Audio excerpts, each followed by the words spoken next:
Hi, I'm Elizabeth Thorson, medical intuitive consultant. In working with clients, I energetically connect to you through your picture and through your birth data. And a life path reading involves stepping through that astrological lens, looking at the energy you came in here with and the energy that's going on around you now. But once I step through that lens, it's anybody's guess where we go, because the reading really takes on a life of its own. And if there's an elephant in the middle of the room, we're not going to walk around it. Some of the changes that my clients experience vary so widely, and I want to share some of them with you.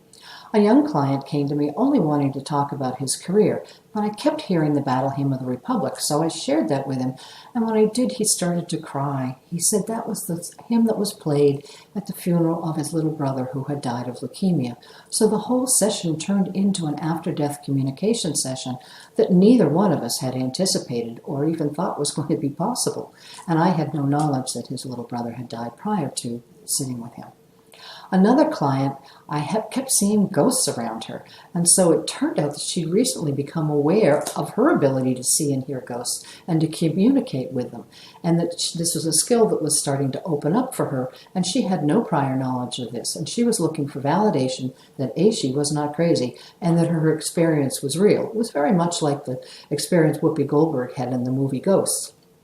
Another one of my clients, who was a CFO at a Boston company, really was an animal communicator, and she worked with rescue animals. She was one of the few people who could take a very hostile, aggressive animal and within 5 minutes be in that cage and have the animal in her lap. She truly was an animal whisperer.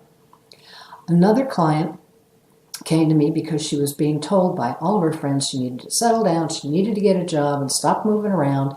And so she came to me to get some clarity of where should she be going in her life.